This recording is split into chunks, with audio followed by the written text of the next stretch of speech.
minority that has caused you violence and hijacked I this can't protest. speak upon something I'm not associated with. I get it. I'm telling you that the masses are angry because charges mean nothing. Let's talk about convictions.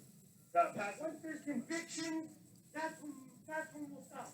Thank you. But charges don't mean anything. Charges been happening forever, and they keep getting off. Charges ain't shit. All right. Well, there you go, Sean. I mean, the bottom line. Yeah, go ahead, Sean. All right, no, Brian, thank you. We're going to be checking back in with you, Brian Yanis, on the grounds in New York. Now, we also have images now out of Atlanta where there's a confrontation that is building with the police there. We also have the same thing going on in Illinois tonight, in Chicago. We're watching all of these cities. We'll put them both up on the screen. We'll also check in first here with Mike Tobin in Minneapolis on the ground. Mike.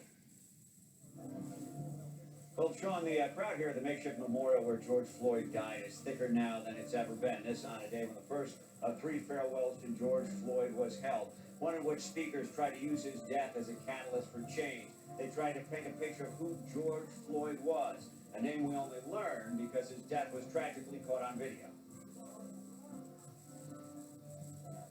We're marching all over the world. If we As we said, New York, Chicago, Atlanta, other cities. And as Mike Tobin highlighted, hundreds mourning the death of George Floyd during a memorial service in Minneapolis earlier today.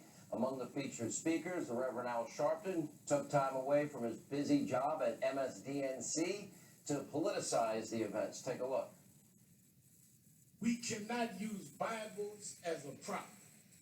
Expedited investigation, FBI brought in by the president, DOJ brought in I'm by sorry, the I president. was not going to listen to him, so I keep No, that's fine. turning him off. I won't listen anymore. He's just nuts.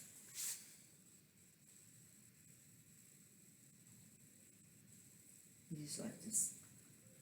And the Civil Rights Division to work with local law enforcement authorities. They were fired in record time. All 4 officers have now been charged, serious charges, and we believe that justice will be served. But there you got fear, division, hatred, blame President Trump. Everything's in Trump name. By the way, and his home city, Al Sharpton's, is under attack. Last night in the city of New York, 2 officers, as I said, were shot, another stabbed right in the neck. They were patrolling the streets of Brooklyn for looters, but authorities are now probing the perpetrators' possible links to terrorists. Now, after a week of violence, police have been shot, run over by cars, beaten by mobs, hit in the head with bricks, frozen water bottles, and other projectiles. Several members of law enforcement have died. Some are fighting for their lives. They're in life support with life-threatening injuries as we speak. But the chaos, the anarchy, that still continues. Now, just last night, surveillance video capturing looters ravaging a drone store in Manhattan. This is just one of hundreds of businesses that were looted, vandalized, or set ablaze over the past week. You have the politics of this, the left psychotic so-called solution now to all the violence and all the anarchy and all the lawlessness and all the looting and all the arson and violence is let's get rid of the police altogether, because that is apparently now their new battle cry. They want to abolish police officers. Hillary Clinton's former spokesperson, Brian Fallon, tweeting, quote, defund the police. And you got the Hollywood who's who list. Let's see, John Legend, Jane Fonda, Lizzo, many other celebrities signing an open letter demanding that we defund the police. Today, the mayor of Los Angeles, Eric Garcetti, the city council vowing to cut over $100 million from the LAPD budget in New York. At least 40 city council candidates are now calling for $1 billion cut to the NYPD. In Minneapolis, city council members are actually vowing to dismantle the entire police department. And meanwhile, Black Lives Matter, as we told you last night, they want to push all police out of inner city neighborhoods, replace them with their own armed militia. This is the same group, you might recall, that was chanting, what do we want, dead cops? When do we want them now? Pigs in a blanket, fry them like bacon. Remember that chant? Now, this group wants armed self-policing? Seriously? And without a doubt, Democrats seen them be... What you have in mind? I know, but I just ate a bunch of dates. I think I'm saving this soup for tomorrow. I'm kind of full. And I ate all my candy, every single last piece of it. So, no, I'm good. embracing this anarchy. Today, the president responded. He tweeted out, quote, "The radical left Democrats' new theme is defund the police. Remember that when you don't want crime, especially against you and your family." This is where sleepy Joe Biden is being dragged by the socialists. The complete opposite. More money for law enforcement. Senator Tom Cotton, he authored an op-ed in the New York Times calling for U.S. troops to be utilized to restore order. By the way, the president's saying he doesn't think that will be necessary. It also brings up the issue of why these cities and mayors and governors, they are saying to the president, no, we don't want National Guard help. They have to ask for it. And otherwise, the president would have to invoke an Insurrection Act, which I don't think is necessary, and I don't think we should have to do. They should be taking control of their own states and cities. Now, this has caused an internal meltdown, by the way. The Cotton op-ed, the New York Toilet Paper Times, some were apparently apoplectic that the Times published a viewpoint different than their own liberal view. The staff at the Times claimed the words in the op-ed put minority staff members in danger, and the Toilet Paper Times ultimately apologizing for publishing the op-ed. Today, in a very kind gesture, Cotton tweeted, "How's everyone at the New York Times doing tonight? I can report tonight that they're not doing well because 2 weeks ago the left was demanding that police officers arrest anyone not properly socially distancing. And now it's clear they want to get rid of all cops altogether. And it's coming at a time when law enforcement is now investigating whether or not Antifa is organizing the violent elements in this week's protest. Take a look. There are extremist agitators who are hijacking the protests to pursue their own separate and violent agenda. We have evidence that Antifa and other similar extremist groups, as well as actors of a variety of different political persuasions, have been involved in instigating and participating in the violent activity. And we are also seeing foreign actors playing all sides to exacerbate the violence. The AG is right. So what about this group Antifa? Who are these people, and are they really organizing violence all across the U.S.? All right, we begin a Hannity investigation. Antifa exposed. Because over the past week, some have been blaming Antifa for all of a sudden, Trace Gallagher's been reporting about piles of bricks that are staged showing up at protest sites all across the country. We've also witnessed scenes of alleged Antifa members dressed in all black, wearing masks and helmet, all while breaking into stores, smashing windows, spray painting buildings, and assaulting the police. In Houston, Texas, Antifa has been accused of coordinating the looting of a local Target, and according to a lengthy undercover investigation from Project Veritas, a James O'Keefe organization, Antifa has been plotting and organizing violence for quite some time. Now, they went undercover once again. This is their video. It's on their website. You can take a look at it completely yourself. Antifa Prospect, an undercover Project Veritas person, talking about, well, his tactical training with the organization, including how members are taught to target people's eyes during an assault in order to maximize carnage. This is Project Veritas' video. Fox hasn't independently verified. We let you decide. What is Black Bloc? Well, this is Black Bloc right now. The term is used to a tactic in which individuals conceal their identity to look uniform so that no one can be identified in an act of a crime. With RCA, it seems much more structured, almost like a company or like a business. So, I feel like there is some type of outside funding, influence, or resources being used. Yeah, just gouge their eyeballs out. Wow, chilling. So just how extensive and organized is the group, and what can law enforcement do to prevent them from committing more violent acts? Joining us now, award-winning journalist, Fox Nation host Lara Logan, along with Fox News contributor Dan Bongino, Fox News correspondent at large Geraldo Rivera. Lara, we begin with you. You've been digging down deep. Others have as well. We see the Project Veritas video. Your thoughts? Well, one of the most interesting things about this video, Sean, is that it shows how this American woman, married to an Antifa activist from Sweden, came to the U.S. and really brought the European model of Antifa to the city.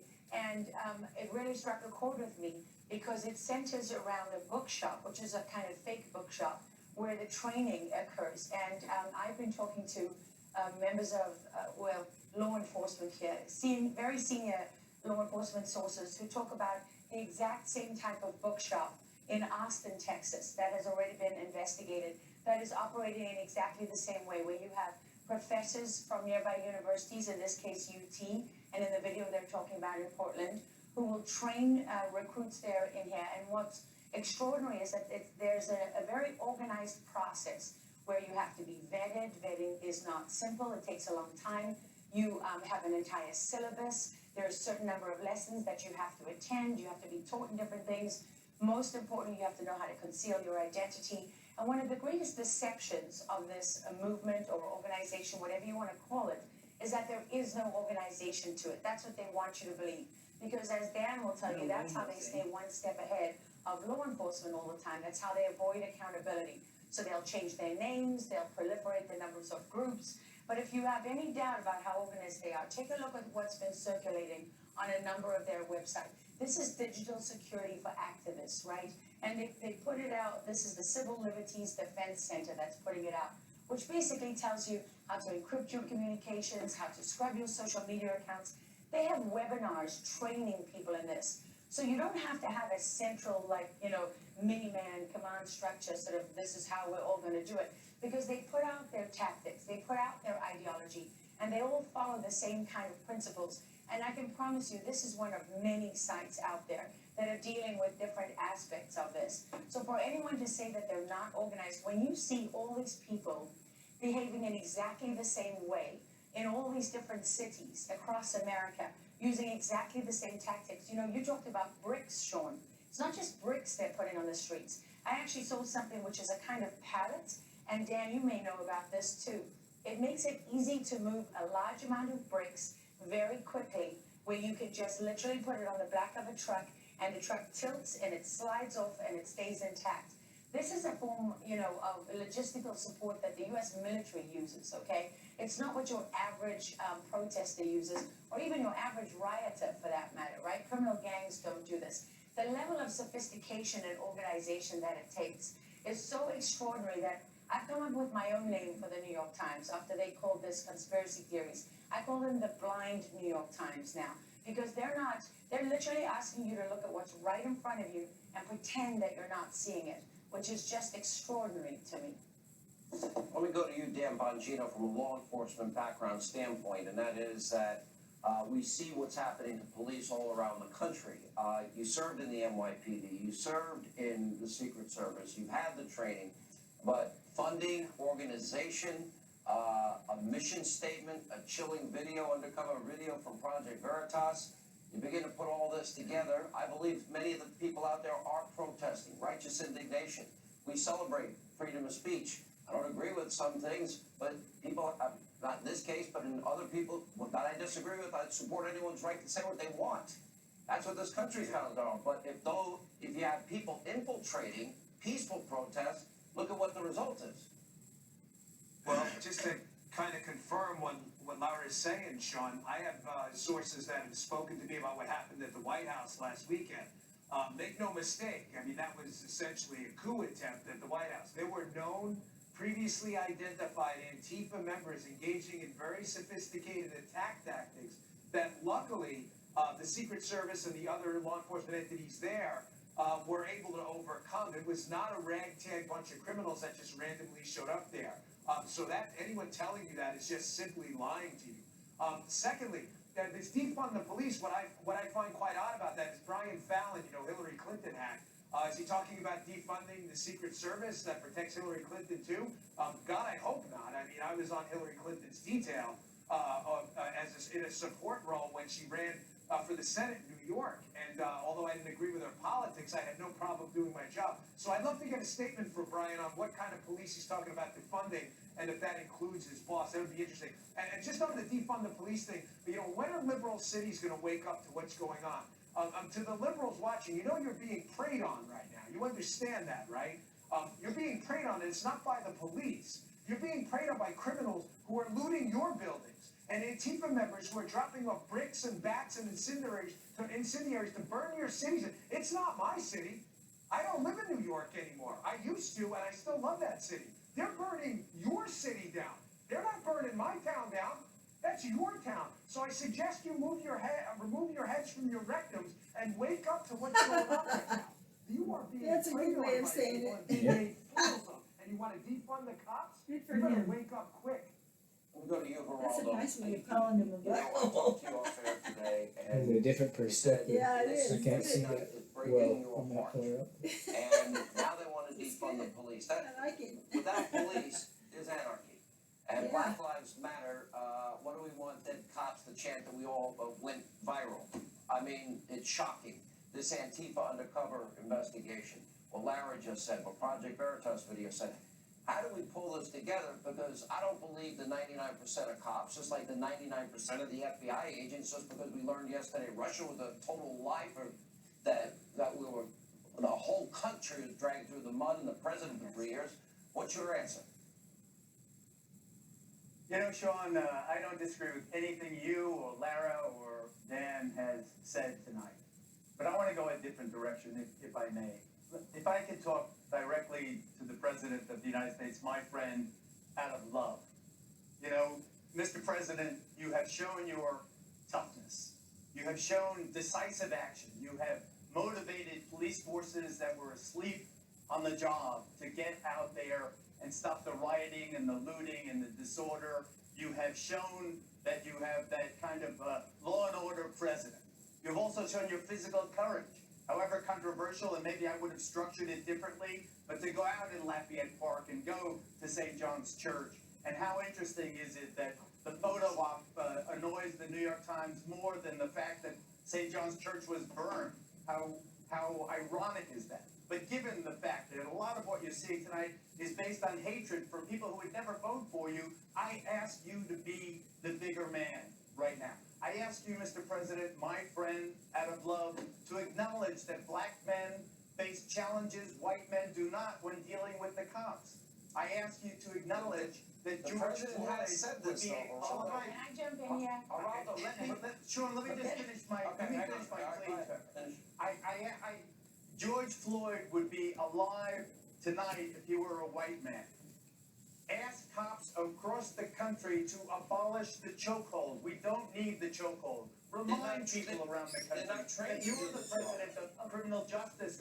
You're the president who instituted criminal justice Oh reform. my gosh. Not Barack Okay. Obama, not George W. Bush. You're the man who did it. I think that what has to happen now is the president, in a Reagan-esque kind of way, has to be the city on the hill. We're all in this together. In George Floyd's name, let's be united as a country. I think now that's what I want from the commander in charge.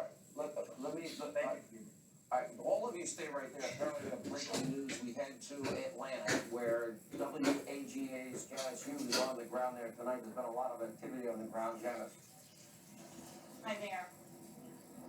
Yeah, tense moments just wrapped up. I wanted to show you a look at the scene right now. The National Guard guardsmen are standing down now, but actually, if Photon Austin can come up maybe to the sidewalk over here, we'll show you how far they pushed the protesters today.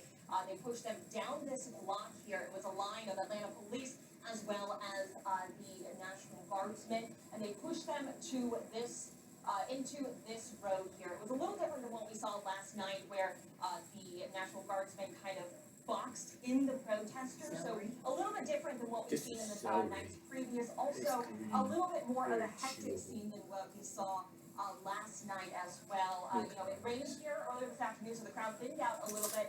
But there was a crowd that stuck through the rain here, and they were actually in front of a metal and plastic barricade today. There were no police at the front of the line, so things got a little bit heated there. And now we are 24 minutes into curfew, and then law enforcement actually started pushing people out around 9:08 or so. So they gave them a little bit of time to clear out before they started pushing everyone out of this area, as well as making arrests. You can see here Atlanta police officers now making their way back after pushing those protesters out. But again, things have calmed down quite a bit here, and a little bit of a different night than what we've seen in the nights previous as well, in terms of the tactic about how they're all pushing the people out. You can see the National Guardsmen are now making their way back to the area where they are gathered in the back here up the street. But again, some tense moments here following that 9 o'clock curfew, but things are winding down. I'll send it back to you in Atlanta, Janice. You, Fox News. My own home city, Atlanta. Thank you so much for that report. We'll keep updated. So you can see Los Angeles. We've seen Chicago, Atlanta, New York City tonight. We go back to our panel. I think it was either Dan or Lara that wanted to respond to Geraldo. Not sure who. We'll start with you, Lara. Okay, so Sean, I just wanted to say that it's not a choice between supporting, people, all the issues that are related to race and police injustice. That it's not a choice between either or, but it's like being on 9/11 and saying, oh, I'm going to, we're going to look at community relations and all the other problems related to this, while ignoring the threat that's right in front of you, because these people are instigating these protests. They're instigating not peaceful protests, they're instigating violence. For example, I stumbled across something today which I'm still reporting out, and I'm telling you this for the first time. And it is on one of the verified Antifa anarchist websites.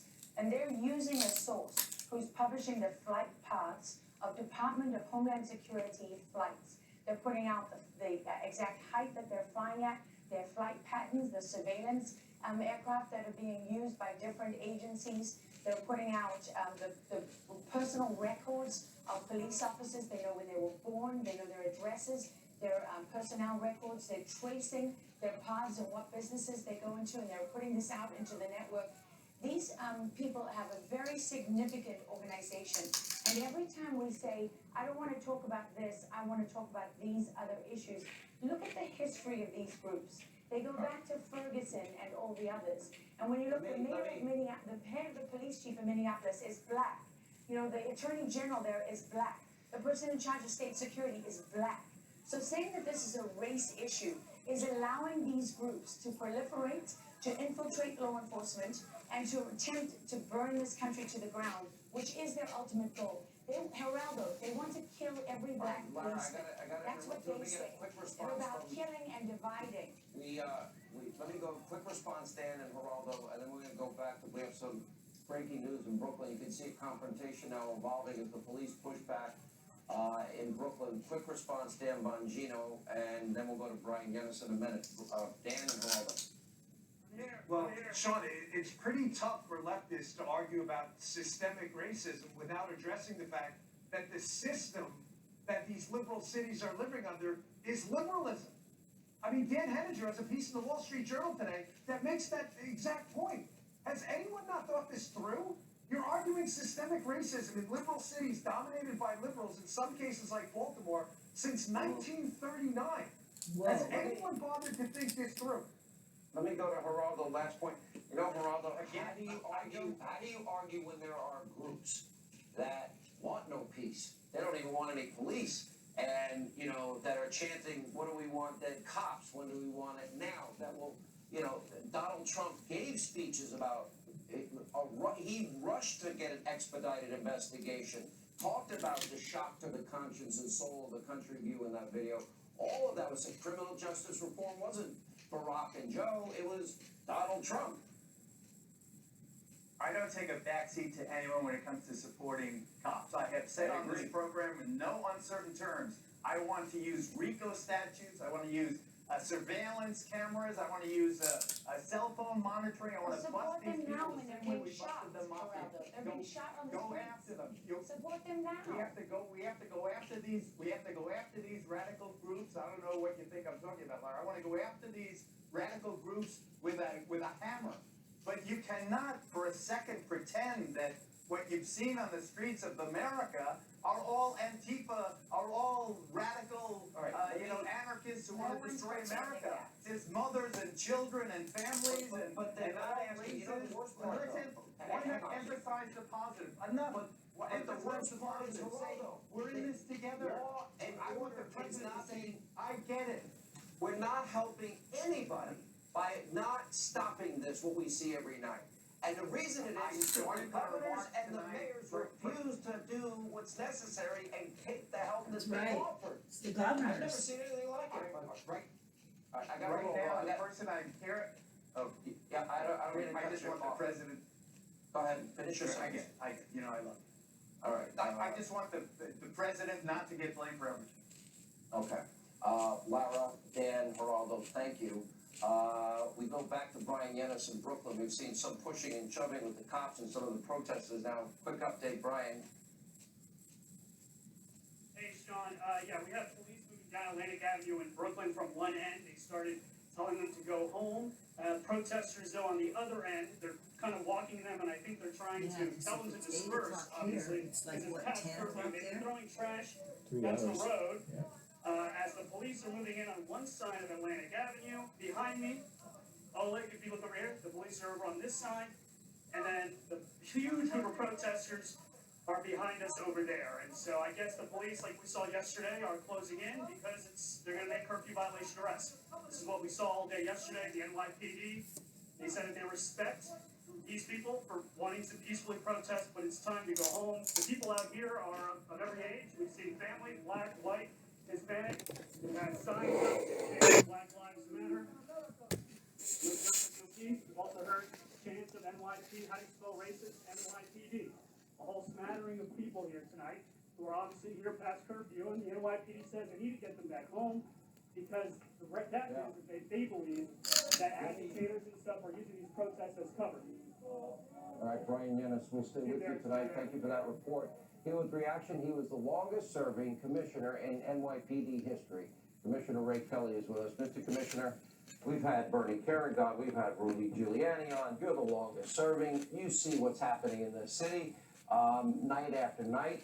The governor, the mayor, they steadfastly refuse to accept the help that the president is pretty much begging them to take every day as they fight themselves, and a mayor that plays John Lennon's Imagine and says that this is all peaceful when we all know it's not peaceful. That's happening. Now, many are, but there's violence every night. 2 officers shot last night. 1 stabbed in the neck last night. You know, the NYPD has 38,000 police officers, and I would think be enough police officers to do the job. But I'm starting to think that if this continues for a couple of more nights, we're going to need the National Guard. It was not my They keep saying that, but where are they? position. We're talking about New York. Something has got to be done. Well, Police officers anybody, are they working just keep- 12 The governor has it. hours. No Requested days them. off. They are exhausted. And as you said in your run-up, they're being assaulted in every possible way. They've been run down. They've been Why hit by doesn't the president just, He can't, honey. That's the way the laws are. Separation of federal and state. so it's state? The state has to ask for the federal help.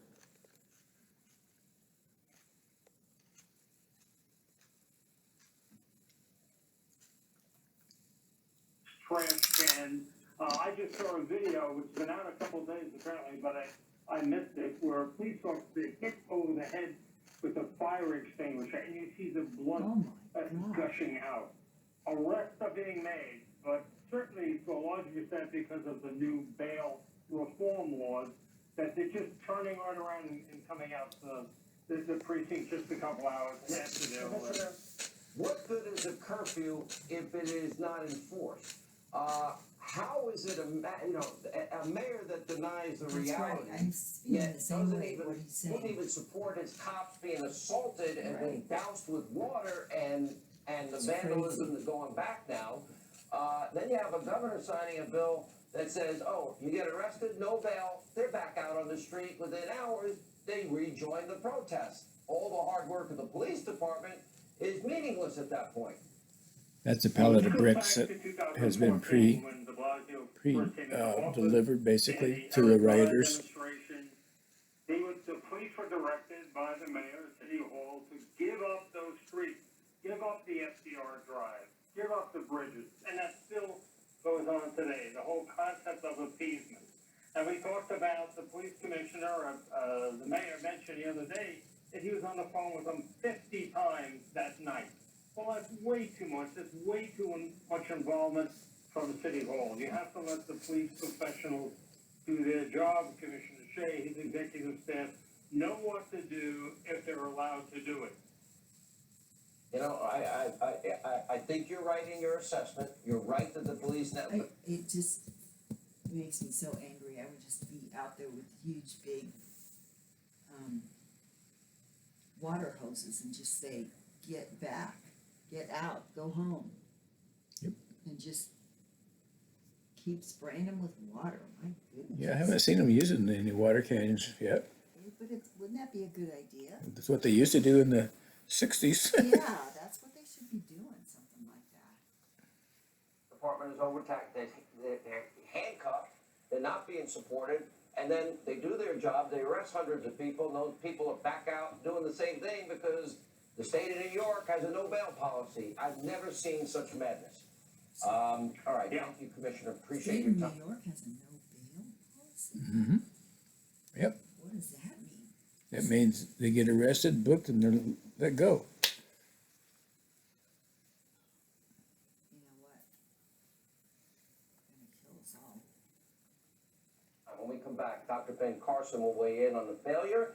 You have many liberal cities and many liberal states, decades of Democratic rule, and how is it that they have not solved fundamental socioeconomic problems in their state? Let's look at Chicago. We keep giving murder statistics. Why haven't any of the leaders there ever solved that problem? Also, Leo Terrell, They've Larry been saying Elder, that as we for so continue our long. coverage, stay with us.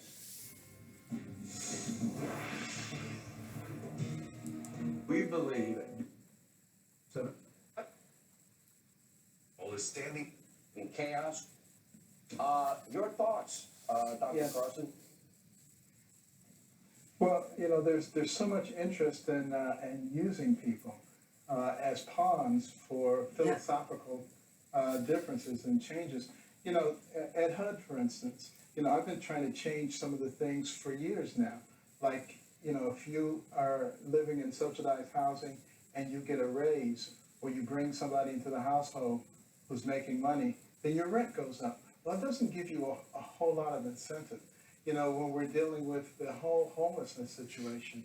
And I want to use data and use the evidence for the programs that actually get people out of poverty and make them self-sufficient. And, Congress says, no, you can't do that. You got to use only this philosophy. These kinds of crazy things have been going on, in a lot of our cities, and they're actually hurting people. Yeah. And what I hope people will do is actually wait. HUD is housing and urban development, right? Isn't that what HUD means? Housing, urban development. That's what I just said. Yep, I was just thinking. Wake up and actually see what is happening that will help you. Before this coronavirus started, jobs were abundant. Poverty rates were going down, lowest unemployment in African Americans, Hispanics, Asian Americans, opportunity zones flourishing, jobs coming back. Those are the kinds of things that actually are helpful and work. And I think what we have to do is start looking for real solutions, not get into our respective corners and hurl hand grenades at each other, but ask for real solutions. Are there problems in the legal system and with the police? There are, but they're not widespread.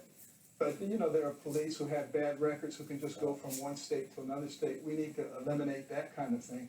But what people need to understand with these rioters is that they're not all the same people. There are some who are peaceful, who have a legitimate gripe, and then there are some who are wreaking chaos. And they look for these opportunities. You always see them 2 or 3 days after something starts, and then they come flooding in, and they use this as a cover to wreak anarchy. And now, asking to defund the police, are you kidding me? I mean, we need to have some dialogue. Have some of these people sit down with reasonable people, and let's talk.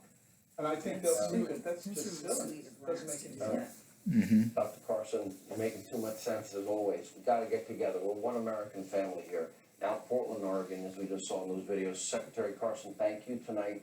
Joe Biden, well, he's racing further left. By the way, why didn't he mention the police? And by the way, why didn't Barack Obama mention the police? And cops are taking notice. With one police union leader telling the Politico, quote, he kept moving left and fell off the deep end about Biden adding police or shaking their heads because he used to be a stand-up guy who backed law enforcement. But I guess he wants the vote of the crazies, Anyway, but for whatever reason, he's writing a sad final chapter when it comes to supporting law enforcement. Here with Reaction Salem, nationally syndicated radio talk show host Larry Elder, civil rights attorney Leo Terrell. Leo, I'll start with you, and I'm looking at this and I'm thinking, I want every American life safe and secure. I want businesses safe and secure. And I listen, Black Lives Matter, they want to run their own armed police department. What do we want, dead cops? We remember that tape. How do we bridge the divide here? First, we got to restore order. First things first, right? Well, let me be very clear. I want Joe Biden to make sure he listens to this. You do not have my vote unless you oppose defunding the police. I will hound you throughout the city. Secondly, I want you to utter the word law and order. Everyone wants law and order. And for you not to mention or address the issue of the police department is ridiculous. It's totally ridiculous. And I'm going to be clear. This is going to shock people. There is no systematic discrimination in a city that is run by minorities in Los Angeles. So this is a tag word that is being misapplied. It is totally ridiculous. And one final point. Al Sharpton, you don't have the right to politicize that memorial for democratic purpose and attack the president. Don't travel all over this country. It's just so sickening, Sean. Yeah, Larry. Sean, again, I'm loving this Leo Terrell 2.0. Next thing you know, he's going to apologize for 20 years of calling me Uncle Tom. Look, Joe Biden's problem is the 1994. Stay focused. I didn't interrupt you. I didn't interrupt you. You go off record. You go off record for some purpose. Hang on, guys. It's not the radio show. We don't have 20 minutes. Let's stay focused on how we can fix this tonight. Biden's problem, Sean, is the 1994 crime bill. That has become a metaphor for mass incarceration of blacks. And so Biden doesn't want to do anything at all to interfere with his black support, without which he cannot win. His second problem, of course, is that interview that he had with Charlemagne the God, in which he said, if you don't support me over Trump, you ain't black. So for all those reasons, Joe Biden doesn't know what to do. He doesn't want to offend black people. On the other hand, he knows the polls show the majority of Americans want law and order. They want the National Guard if necessary. So he doesn't know what to do. I'll tell you right now, Larry, Joe Biden will not get the black vote because black folks like me want law and order. And he's going to be hounded by people like myself and other Democrats who want law and order. Joe, you can't afford it. You've got to say law and order, and you cannot be in favor of defunding the police. Simple as that. It's ridiculous. Larry? Are you going to vote for Trump? Why don't you vote for Trump, Leo? Are you going to? Larry, why don't we stay focused? I'll help you later on. So just stay focused on this issue.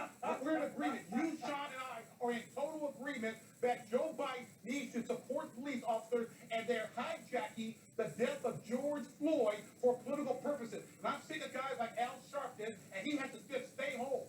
I'm sick of Al Sharpton. All right. Hell, Sean, hell is frozen over. By the way, Leo's guys, coming over to the light side. You haven't heard great radio No, until you hear a full hour of this on my radio show on days, but, it's interesting. We're coming to a consensus in a lot of ways. All right. But we have to have the discussion. Up next, we continue to monitor all these protests around the country. The architect, Carl Rove, he's going to explain, we have an election in 152 days. You will be the ultimate jury, and it will gravely impact the future of this country. A lot at stake. Straight ahead. Attention, guardians of the grass, navigators of the turf, and keepers of the green. To the rural ramblers, back to the landers, head turners, and stripe burners. Run with us on a John Deere mower, because this is more than just grass. It's home. Search John Deere mowers for more. Somewhere along the way, Western boots got too expensive. And the styles? Well, Tecovas fixed that. We make handcrafted, high-quality Western boots for a fair price. Find your pair at Tecovas.com. This crisis is affecting all of us. Our mental health is suffering, and most of us just don't know how to deal with it. But we can try with tools to look after our mind. A moment to breathe. Mindful workouts for those feeling trapped. If you have Electrical hot. Join the call. Hey, Baloney here. Comfortable chair, the incredible X-Chair, featuring patented dynamic variable lumbar support. X-Chair's adjustable seat depth keeps users small to tall, comfortable and supported. available and breathable. Create the world's most people, you will be the ultimate jury. But Fox News contributor Karl Rove is saying Joe Biden isn't rising to the occasion, blasting, well, the ever-forgetful Joe's response to the riots as, quote, campaign claptrap. The architect, Karl Rove, welcome back, sir. Thanks for having me. Let's get your analysis right to it. I know there's a couple of whiteboards probably by your side. No, we ran out of whiteboards. The old ones just wore out, and we've been waiting so long for the ones that you promised to send me that I'm just not able to do it. So no whiteboards tonight. They just wore out. Look, I made my comment about Tuesday's speech by Joe Biden, but you have to go back to last Saturday. On Saturday, President Trump went to Florida for the launch, and in the first 10 minutes of his remarks following that successful launch, he addressed the death of George Floyd, and it was 10 minutes that are well worth reading because about just over half the time was devoted to expressing what he called the horror and the grief and the anger that the American people have about this incident. He identified himself as a friend and an ally of anyone seeking justice. He talked about how his Justice Department had begun an immediate investigation, and he spoke on behalf of the American people in our unified horror at what happened to George Floyd. And the other half of the speech, he weaved these together. So it wasn't just 50% plus of this and then 48% of this. But he did talk about the violence that was being perpetuated. He forthrightly defended the right of people to peacefully protest under our Constitution. But he did talk about the effect of these violent members of these protests who are trying to use the cover of those protests for their own evil means. It was a great set of remarks. The problem was it was Saturday afternoon, and nobody saw it. So I wish you gave that speech again, in prime time. But Joe Biden on Tuesday responded. And it was really interesting because there was literally like 2 lines where he talked about the violence being perpetrated in these protests. And much of his speech was some of his speech was devoted to talking about George Floyd. But 4 minutes into the speech, in a moment where the American people didn't want to hear partisan politics, Joe Biden began to attack the president. He said the president is interested in power, not principles, and he's concerned not about all of us, but about his donors, that he's trying to quiet our voices and so forth. And I thought it was a real mistake. He could have risen above it, as the president tried to do on Saturday, but Biden muffed it bad, I think. And the setting was terrible. No audience, which I understand. But he was looking at a teleprompter on either side, very rarely looking at the lens, and sort of this little swivel head right and left as he read off the teleprompter. The worst thing that's going to happen to Joe Biden is he's going to have to start talking. Right. It might be great when you're hiding in your basement and having bad podcasts. Karl Rove, thank you. When we come back, as you can see, protests, New York, Atlanta, LA, around the country. We'll follow those next when we continue. I found a way to relieve my constipation that's both urgency. Isn't it? This helped me improve my life dramatically. We have 152 days till an election. There's a lot at stake. Law and order, how to deal with anarchists, securing our border, sanctuary cities, free market economy, capitalism versus socialism, weak on defense, appeasement, or peace through strength. 152 days, you decide. Let not your heart be troubled. Laura Ingraham is up next. Laura. Hannity, see, former chairman of the Joint Chiefs, Martin Dempsey, now kind of joins the chorus of former military folks going after Trump's, even raising the issue.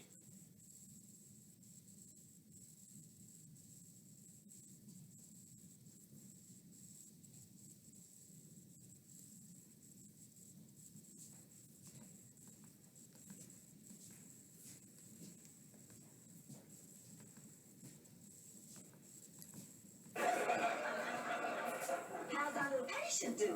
Fine. Just find a little. First month of Talkspace therapy with coupon Michael's. Raising the issue. The path. But I'll tell you, we see these governors and these mayors, they say they don't want any help. Now, they can get the National Guard, but they have to ask for it. And for the president then to set up a confrontation between our military and civilians because these mayors and governors refuse to do their job, hey, I'm not so sure I support that. Posse Comitatus, I understand the Insurrection Act. I think the president's right. We're not there yet by any stretch, and I'm very hesitant to ever think about it. Yeah, of course. Well, no one wants to see people thrown off their property. No one wants to see injustice because of race. No one wants to see any of this stuff.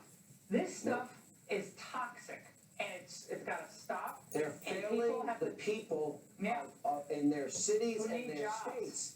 Yeah, And the police and the civilians and the stores and all. I mean, they need to do their job.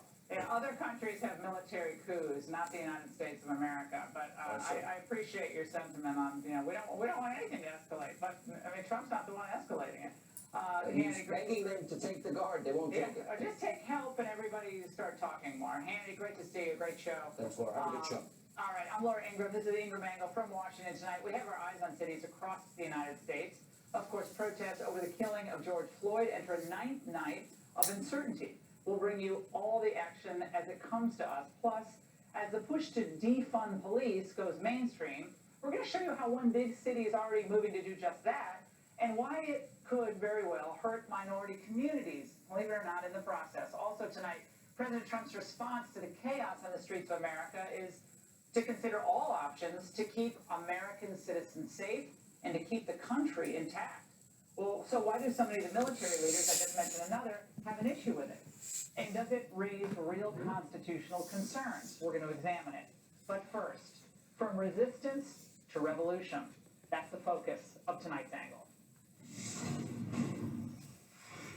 At today's memorial service for George Floyd, it was incredibly emotional, and it was hard for anyone there not to be moved by the words and the loss expressed by his brother, Rodney.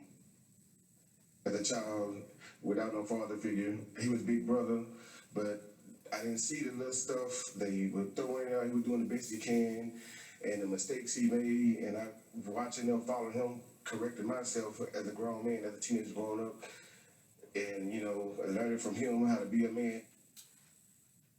His big brother, gone. Sadly, the Floyd family's pain and justified anger and protests have been hijacked by a shadowy group that we're hear too little about. But their handiwork is obvious, and they have allies. Now, it can be seen in the wanton destruction of businesses and the looting, the vicious attacks on police officers, coordinated. All of this is being instigated by a group we've been working to expose for months, Antifa. Now, it's now clear it's become much more sophisticated and much more influential over the past years, enough for the Trump administration to take the threat very seriously. But when the president announced that he would designate Antifa as a domestic terror organization, well, the liberal media rushed to defend the anarchists, the ones who were setting American cities on fire.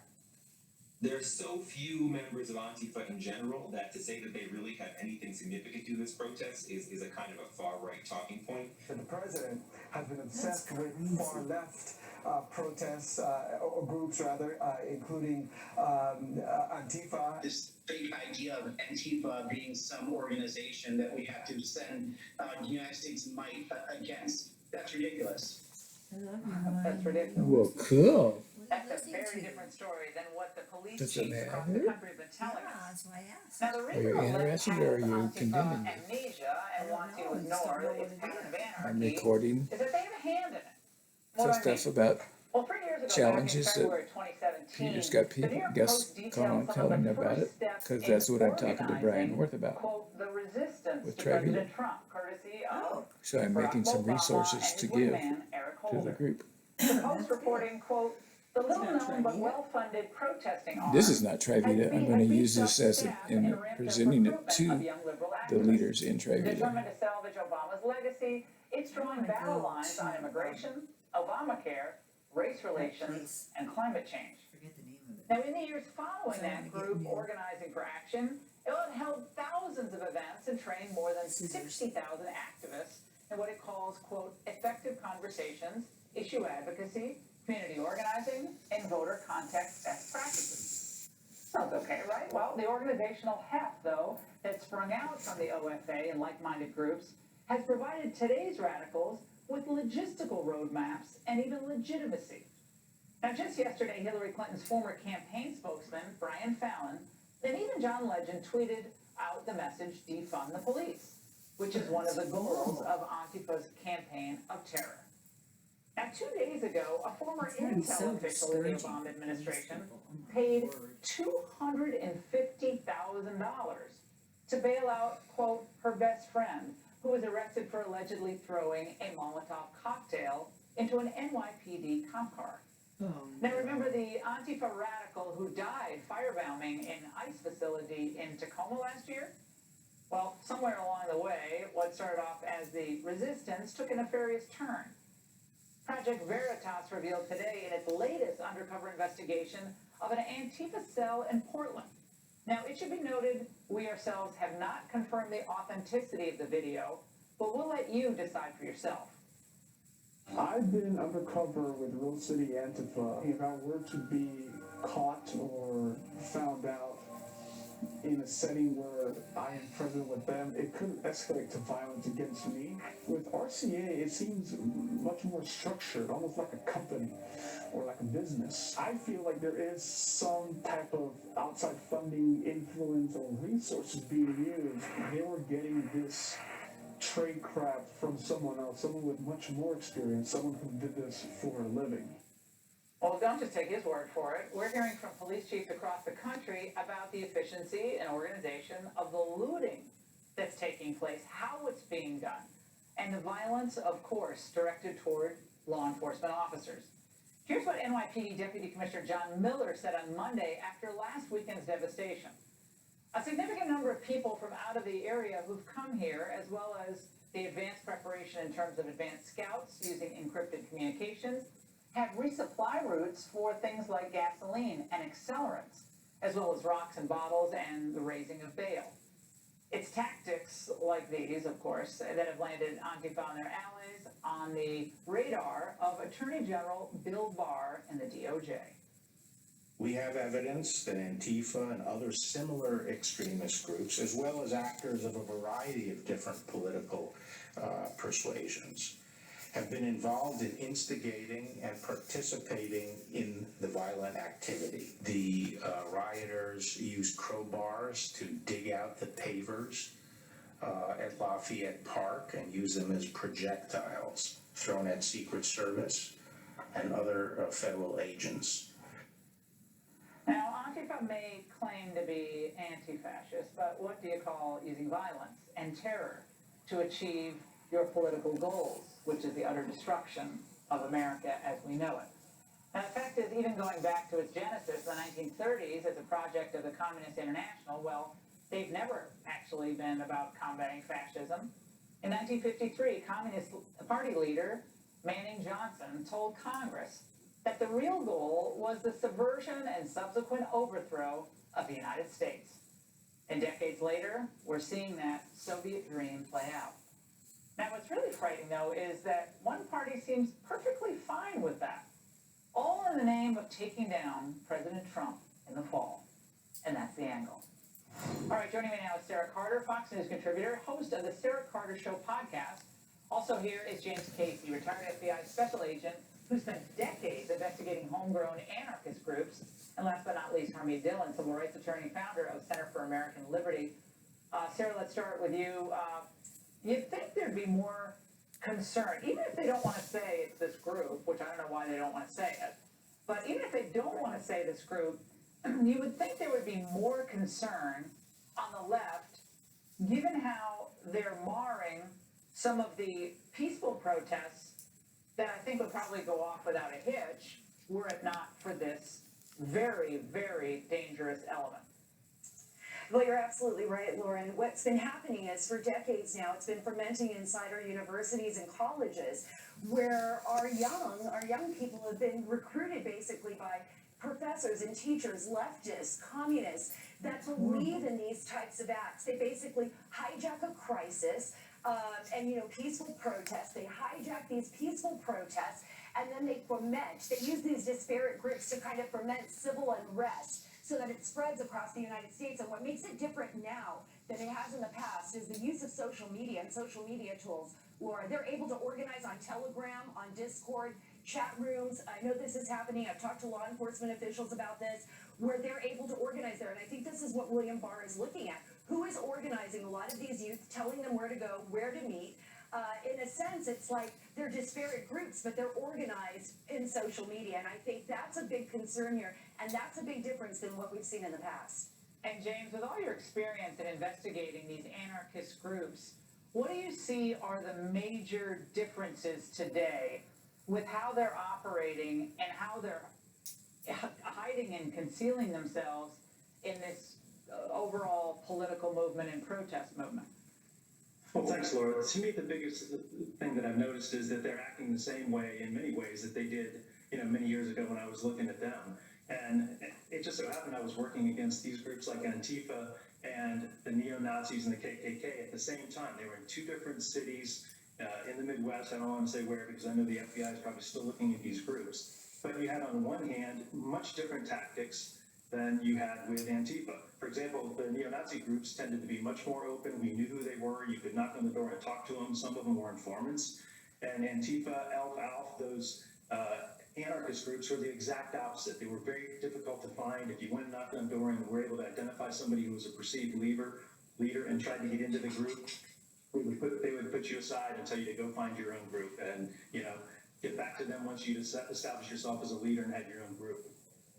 Harmeet, today you filed the first ever lawsuit against Antifa on behalf of journalist Andy No, who was brutally beaten by members of the group. And the complaint reads, defendants and their fellow Antifa members or supporters and allies have physically accosted and viciously assaulted No and protests that he was covering, stolen his photo equipment, publicized the addresses of his family home and mother's business, tried to force entry into his house. You got your falsy shoulders By out. attacking and stealing his phone while he was at the gym. Harmeet, it sounds horrific. He was physically attacked, and the authorities did nothing. I like this top. Have those attacks stopped on Andy?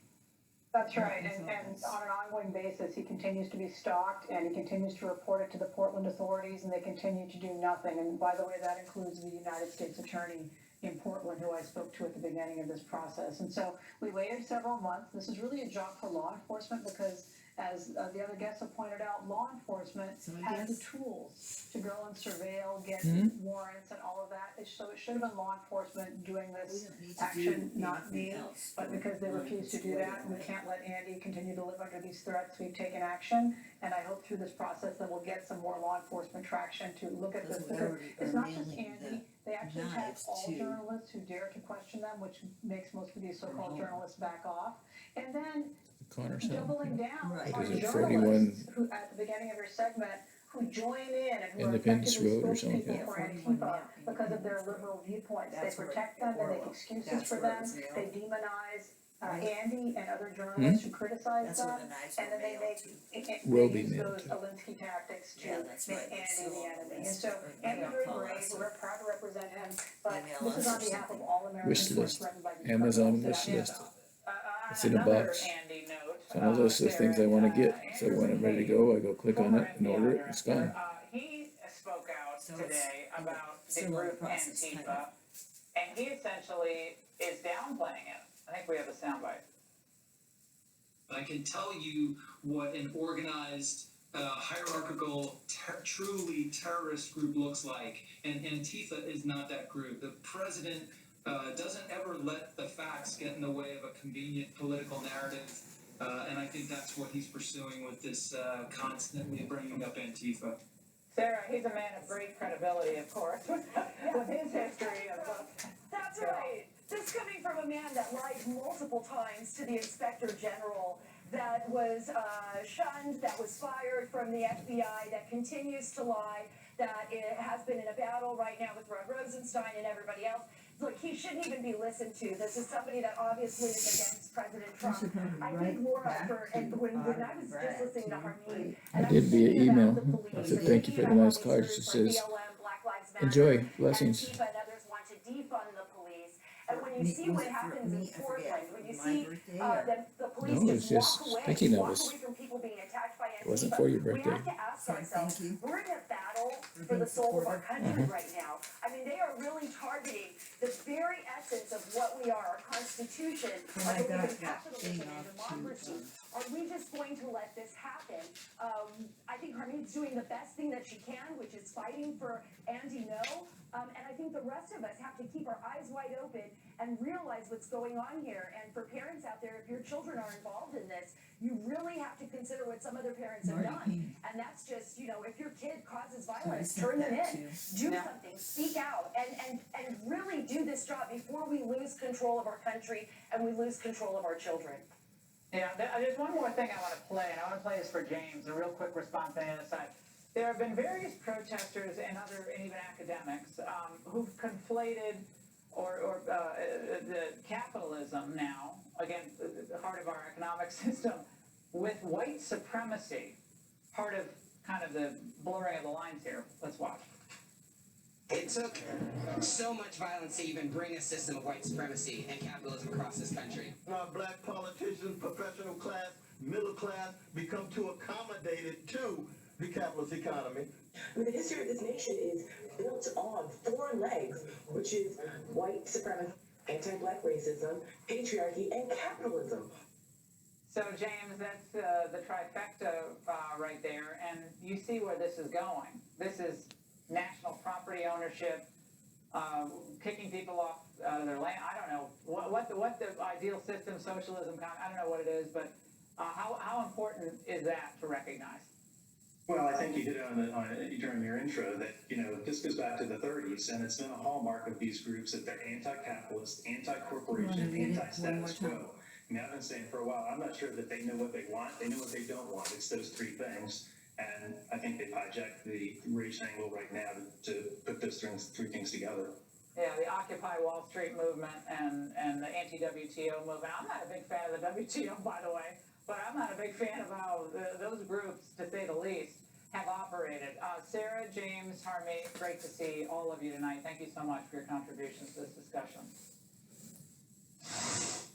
And now an update on a segment we brought you last night. I expressed concern that New Orleans Saints quarterback Drew Brees was being subjected to withering criticism for answering a question about what NFL protests might look like next season.